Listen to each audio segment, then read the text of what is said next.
It's not just about people just not consuming animal products or even shifting to higher welfare or just consuming more plant-based.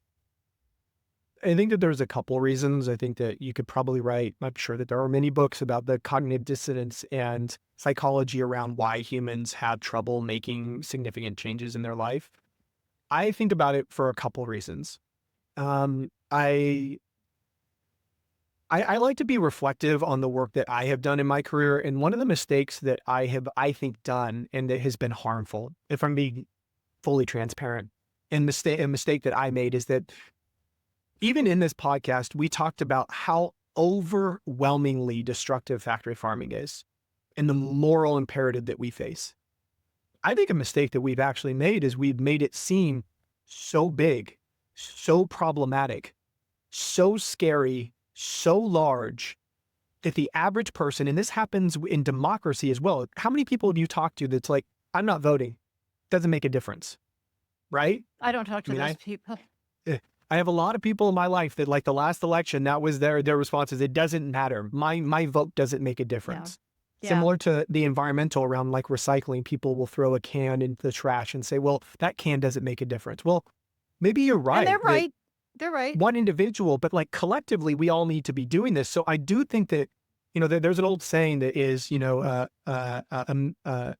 a single death, or what is it? It's a million deaths is a statistic and one death is a tragedy. So at the end of the day, I think that one of the things that we've done is we've created such a huge, well, we didn't create it, but we haven't done a very good job of explaining that how like an individual can make decisions and be accepted. I think that that's another thing, is that we've made it really big so people feel like, oh, like it doesn't make a difference. So what the hell's the point?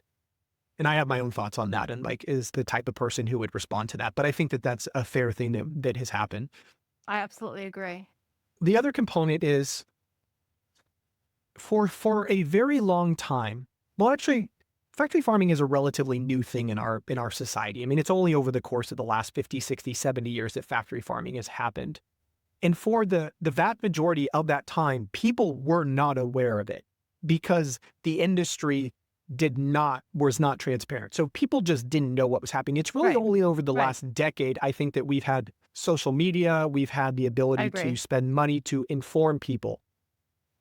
But over the course of 40 or 50 years, people have become indoctrinated in routine, in societal norms. I mean, I think about one of the things that was the hardest for me when I first decided to eat less animals and move into a plant-based diet. The thing that came to mind is like Thanksgiving, Christmas, my mom's casserole that she makes on Christmas morning. There were these like fundamental parts of my childhood, of my life, things that felt warm and fuzzy, about meals being such a centerpiece in culture with friends and family and holidays. And what's really, really difficult for human beings is when you learn about this issue, and I still grappled with this after 15 plus years of not consuming animal products, is that I was a part of it for a very long time. I didn't really understand it. There's a lot of guilt associated with knowing that you contributed to the suffering of thousands and thousands of animals. So when you're faced with societal pressures, being a contributor to it, having societal norms like family holidays and food that are important in your life to your family, in addition to the fact that we've made the issue so big that it doesn't feel like an individual can make a difference, I would actually say it's a miracle that anyone changes their diet. And the fact that a lot of people have really go and speak to the testament, the fact that we are on the right side of history. I just think we're facing an uphill battle because of human psychology.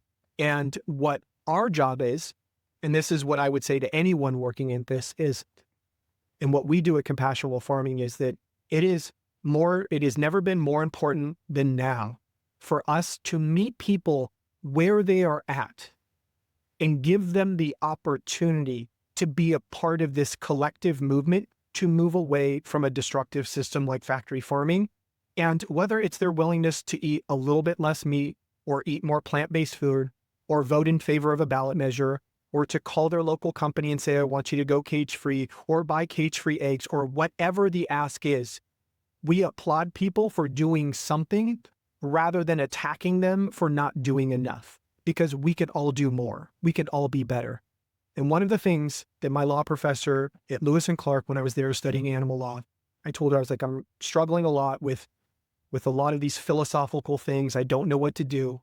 She said, Matt, the best thing you can do, and this is something I live to this day, is find a level of hypocrisy that you can live with today. You draw that line, and then every once in a while you reassess and you figure out where that line is. And hopefully that will push you to do better and better and better. And before you know it, you're going to be doing a lot. And so for me, what I just ask of all animal advocates is, I know that it's hard. I know that many of us are angry. I know that all of us are tired and we want this to end now. But at the end of the day, this is not going to end overnight. This is going to be a marathon, not a sprint. And what we need to do is we need to be a little bit more willing to meet people where they're currently at and help guide them to a better, more ethical, better diet, whatever that looks like. And I think collectively, if we take that approach, we're going to see a lot more progress in the future. Wow, that was really, really, really good. And I feel like I should cut this off right there because that was such a brilliant way to end. But I just saw this video this morning. It didn't have anything to do with animals, but it was talking about just world bias, which I had never heard about before. But one of the things that it makes it difficult for people to change their behavior uh, is this thing called just world bias, that people want to think the world is just. And so if they see something horrible, they either think it's the fault of the people, they were talking about humans, the humans it's happening to, or if they can't, and that would not count with factory farming because nobody thinks it's the animal's fault exactly. But if they can't do anything, if they're not given something to do about it, there's nothing they can do about it, they tend to think that this is the way it has to be. And that seemed very, very resonant of factory farming and resonant of the kind of thing that you're talking about. People have to be given something they can do about it. And I think once they do, yeah, that level of hypocrisy you're willing to live with does keep expanding or contracting, I guess. We can't just burden people with the atrocities that we're talking about. No, that and shuts then, them down. And then walk away from and not give them meaningful steps. And I don't I mean, to be fair, there are many people in the movement doing this. I mean, it's not like we're sitting here inventing it, including you. But and people take different approaches, and people are receptive to different messaging. I have met people that have seen. I've met advocates that saw an undercover investigation of X, Y, and Z, and overnight became an activist, and they spend their entire life fighting for animals. I've also been in situations where, there have been people in my life that have been educated over years and years and years of content and videos and conversations and meaningful heart-to-hearts, and still have not made meaningful change in their life. I think everyone's different to some degree of what's going to work, but I also do fundamentally believe different too in how willing they are to be different. Yeah. Like how willing they are, because eating differently than other people is a very big, it's not just that you love the turkey at Thanksgiving or whatever. It's that you want to be part of that group, and sharing the food as part of that group, and saying no is it's inevitably seen as judgmental, because you know what, it is. There's no way around it.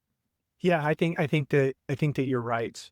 But I think in a time like now, with the political atmosphere that we're facing, and just the fear that is happening in this world, there is no time that I think is more important to lower the temperature of just aggression and making it difficult for people to participate in this movement. And I think that what I would like to see is this no longer be a movement about what you eat, or animals in general. I want this to be a movement of anti-factory farming, because even if animals are not your prime mover, there are a dozen reasons why we need to move away from the current food system, and we need to end factory farming.